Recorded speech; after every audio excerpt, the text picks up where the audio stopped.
Movie start होती है तो हम प्रोफेसर ट्रेवर को देखते हैं। ट्रेवर एक वोल्केनोलॉजिस्ट होता है। ये यूनिवर्सिटी में एक टीचर होता है जहाँ पर ये वोल्केनो पर शोध करना बताता है। ट्रेवर का एक वैज्ञानिक भाई भी होता है जो अर्थ की कोर पर रिसर्च कर रहा था, लेकिन पिछले 10 साल से उसका किसी को कुछ नहीं पता कि आखिर वो कहाँ गया। लेकिन मैक्स की रिसर्च पर यूनिवर्सिटी में अभी तक काम जारी था। अब वहाँ ट्रेवर के एक साथी आता है और वो उससे बताता है कि तुम्हारी भाई की रिसर्च का काम बंद किया जा रहा है। अब ट्रेवर उसे ऐसा करने से मना करता है, लेकिन वो कहता है कि तुम्हारा भाई पिछले 10 सालों से गायब है और हमें तुम्हारे भाई के बारे में ये भी नहीं पता कि आखिर वो जिंदा भी है या नहीं, और अब तो हमारे पास लैब में रिसर्च के लिए कोई फंड भी नहीं आ रहा है। अब ट्रेवर ये बात सुनकर काफी उदास होता है और वो अपने घर वापस आ जाता है। अब ट्रेवर यहाँ आकर देखता है कि उसके भाई मैक्स की वाइफ यहाँ आई हुई है, जो कि मैक्स के बेटे यानी ट्रेवर के भतीजे को यहाँ पर 10 दिन के लिए छोड़ने आई थी, और साथ ही वो मैक्स का एक रिसर्च बॉक्स ट्रेवर को देती है। अब ट्रेवर जब उस बॉक्स को खोलता है तो उसके अंदर से उसके भाई का कुछ सामान निकलता है, और साथ ही उस बॉक्स में उसके भाई की एक फेवरेट बुक भी होती है। इस किताब का नाम होता है a journey to the centre of the earth. इसे जूस नाम के एक राइटर ने लिखा होता है। ये पूरी तरह से एक काल्पनिक किताब थी।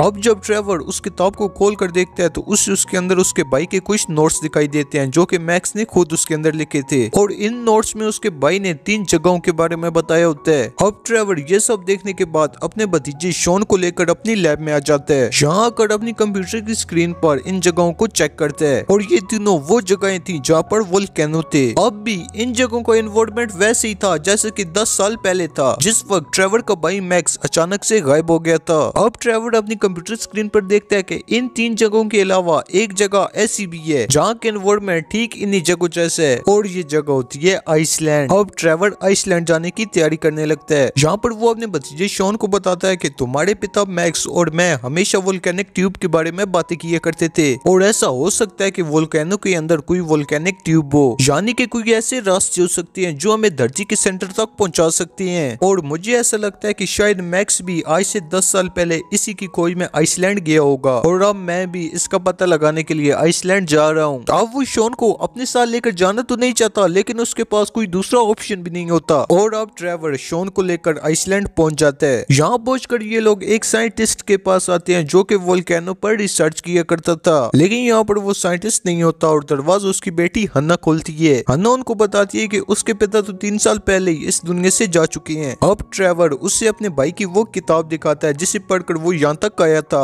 ट्रेवर यहाँ पर कहता है कि मुझे पूरा यकीन था कि मेरा भाई यहाँ आकर तुम्हारे बाप से जरूर मिला होगा। अब हन्ना ये किताब देख लेने के बाद अपने पिता की बिल्कुल सेम यही किताब इन्हें दिखाती है। अब ये लोग जब किताब में मौजूद दोनों नोट्स को मिलाते हैं तो ये दोनों नोट्स एक जैसे होते हैं। हन्ना यहाँ पर कहती है कि ये एक काल्पनिक किताब है, लेकिन कई लोगों का मानना है कि सेंटर ऑफ द अर्थ के बारे में इसमें जो भी बातें लिखी हैं वो सभी सच हैं, और जो लोग इन बातों को सच मानते हैं उनमें से मेरे पिता भी एक थे। वो कहती है कि मेरे पिता को यकीन था कि जमीन के नीचे कोई दुनिया है। यहाँ पर ट्रेवर उससे कहता है कि मैं उस ज्वालामुखी तक जाना चाहता हूँ, जिस पर हन्ना उसे कहती है कि वहाँ पर तुम्हारी गाड़ी नहीं जा सकती क्योंकि वहाँ पर चारों तरफ पहाड़ हैं। अब मैं एक माउंटेन गाइड हूँ, इसलिए मैं तुम्हें वहाँ पर ले जा सकती हूँ। अब ये लोग एक लंबी जर्नी करने के बाद उस वोल्केनो के पास पहुंच जाते हैं। यहाँ पर इन्हें वो डिवाइस मिल जाता है जिसके चलते ट्रेवर को यहाँ के वेदर के बारे में पता चला था, और ये डिवाइस 10 साल पहले इसके भाई मैक्स ने लगाया था। अब जैसे ही ट्रेवर इस डिवाइस को निकालने की कोशिश करता है, यहाँ का मौसम खराब हो जाता है। यहाँ पर बिजली चमकना शुरू हो जाती है, जिससे बचने के लिए हन्ना और शॉन गुफा में चले जाते हैं। अब वो ट्रेवर को भी अंदर आने के लिए कहते हैं, लेकिन ट्रेवर डिवाइस निकाले बगैर अंदर नहीं आना चाहता था। अब थोड़ा सा जोर लगाने के बाद ट्रेवर उस डिवाइस को निकाल लेता है, लेकिन ये डिवाइस यहाँ पर बिजली को अट्रैक्ट कर रहा था, जिसके चलते ट्रेवर के चारों तरफ बिजली गिरना शुरू हो जाती है। हन्ना उससे कहती है कि तुम्हें इस डिवाइस को फेंकना होगा, और फिर ट्रेवर अपनी जान को बचाने के लिए उस डिवाइस को फेंक देता है, और अब वो बिजली उस गुफा के ऊपर आकर गिरती है, जिससे कि उस गुफा का दरवाजा बंद हो जाता है। अब ये तीनों लोग इस गुफा के अंदर फंस चुके थे। अब हन्ना यहाँ पर इन्हें बताती है कि इस गुफा के अंदर एक बहुत ही पुरानी माइन भी है। अब उस माइन में किसी भी तरह का कोई काम नहीं होता, और अब हम तीनों को उस माइन में पहुंचना होगा। अब ये तीनों लोग आगे बढ़ने लगते हैं। अब इनके सामने एक बहुत ही गहरी खाई आ जाती है। अब इस खाई से उतरने के बाद ये लोग उस माइन तक पहुंच जाती हैं। इस माइन के अंदर बहुत सारी ट्रॉलियां और इनकी पटरियां होती हैं। ये लोग सोचने लगते हैं कि अब शायद हम इस ट्रॉली से बाहर निकल सकते हैं, और अब वो उन ट्रॉलियों में बैठ जाते हैं। इसके बाद ये ट्रॉली तेज रफ्तार में नीचे की तरफ जाना शुरू हो जाती है, और कुछ देर के बाद इन लोगों की ट्रॉलीज अलग अलग हो जाती हैं। अब जिस ट्रॉली में हन्ना होती है उस ट्रॉली का ट्रैक खत्म होने वाला था, इसलिए ट्रेवर हन्ना को बचाते हुए उसे अपनी ट्रॉली में ले लेता है। अब ट्रेवर की ट्रॉली का भी ट्रैक खत्म होने वाला होता है। अब टकराने से पहले ये इस ट्रॉली से कूद जाती है और ये ट्रॉली सीधे जाकर एक दीवार में टकराती है। अब यहाँ पर शॉन भी पहुंच जाता है। अब ये लोग यहाँ पर देखते हैं कि ट्रॉली की दीवार में टकराने से वहाँ पर एक बहुत ही बड़ा होल हो गया है। अब ये लोग जब उस होल के अंदर जाते हैं तो ये लोग काफी हैरान हो जाती हैं क्योंकि यहाँ पर काफी डायमंड्स होते हैं और ये देखकर शॉन उन्हें अपने बैग में भर लेते हैं। तभी इन लोगों को कुछ टूटने की आवाज आती है और ये देखकर ट्रेवर समझ जाता है कि ये लोग वोल्केनिक ट्यूब पर खड़े हैं और ये वही जगह होती है जहाँ से वोल्केनो इरप्ट होता है। अब ट्रेवर अपने भतीजे शॉन से कहता है कि तुम धीरे धीरे यहाँ से निकलो और अब जब शॉन यहाँ से धीरे धीरे निकलने लगता है तो उसके बैग से एक डायमंड गिर जाता है और उसके डायमंड के गिरने की वजह से पूरी सर्विस टूट जाती है जिससे कि ये लोग नीचे खाई में गिर जाते हैं। लेकिन यहाँ पर कई मिनटों के बाद भी गिरने के बावजूद भी ये जमीन तक नहीं पहुँचते। अब यहाँ पर ट्रेवर गिरते हुए इनको बताता है कि जूस की किताब में इसके बारे में भी बताया गया है। ट्रेवर इनको बताता है कि ये हजारों मील लंबी भी हो सकती है। वो इनसे कहता है कि जब हम लोग नीचे पहुंचेंगे तो तब एक वाटर स्लाइड आएगा और तब इन लोगों को कुछ पानी की बूंदें हवा में उड़ती हुई दिखाई देती हैं। अब ये तीनों लोग एक वाटर स्लाइड में गिरते हैं जिससे होते हुए ये लोग एक बहुत ही बड़े पानी के होल में पहुंच जाते हैं। अब ये लोग पानी से बाहर निकलते हैं और आसमान में देखते हैं कि बहुत सारे पक्षी उड़ रहे हैं और ये सभी पक्षी इनके चारों तरफ उड़ रहे थे। है ना, यहाँ पर ट्रेवर से पूछती है कि इन पक्षियों को तुमने कभी देखा है? जिस पर ट्रेवर कहता है कि हाँ मैंने इन्हें म्यूजियम में देखा है, लेकिन ये पक्षी आज से 150 मिलियन साल पहले पृथ्वी पर हुआ करते थे और अब ये पूरी तरह से धरती से गायब हो चुके हैं। इसके बाद ये लोग गुफा से बाहर आते हैं और गुफा से बाहर आने के बाद ये लोग चौंक जाते हैं क्योंकि यहाँ पर पूरा का पूरा एक वर्ल्ड होता है और ये देखकर ट्रेवर समझ जाता है कि उसका भाई और हैना के पिता बिल्कुल सही थे क्योंकि ये सेंटर ऑफ द अर्थ होता है, यानी कि एक ही दुनिया की मौजूद दूसरी दुनिया। जैसी इमेजेस उस किताब में थी वैसी जगह यहाँ पर भी होती हैं। अब ट्रेवर इनसे कहता है कि जरूर यहाँ पर कोई आया होगा और उसने ये सारी बातें जूस को बताई होंगी और इसीलिए जूस ने ये किताब लिखी थी, यानी यहाँ से कोई न कोई बाहर निकला होगा और अगर यहाँ से वो इंसान बाहर निकला होगा तो हम भी निकल सकते हैं। अब आगे चलकर इन्हें पेड़ पर बना हुआ एक घर दिखाई देता है। इस घर के अंदर जाने के बाद इन लोगों को पता लगता है कि यहाँ पर ट्रेवर का भाई मैक्स रुका था क्योंकि इन्हें यहाँ पर मैक्स की डायरी और कुछ नोट्स भी मिलते हैं। इधर दूसरी तरफ हैना को मैक्स की बॉडी मिल जाती है। ये बात वो ट्रेवर और शॉन को बताती है। ये दोनों यहाँ मैक्स की मौत की खबर सुनकर काफी दुखी होते हैं। अब यहाँ पर मैक्स के नोट से इन लोगों को पता चलता है कि यहाँ का टेम्परेचर कभी भी 200 डिग्री पर पहुंच सकता है। शॉन कहता है कि यहाँ का अभी टेम्परेचर 95 डिग्री है, जिस पर ट्रेवर इन्हें कहता है कि जब हम लोग यहाँ पर आए थे तब यहाँ का टेम्परेचर 82 डिग्री था, जिसका मतलब है कि यहाँ का टेम्परेचर बढ़ रहा है। अब है ना यहाँ पर मैक्स के नोट्स को पढ़ती है जिसमें लिखा होता है कि जूस की किताब के अनुसार मुझे इस ओशन को नॉर्थ साइड से पार करना होगा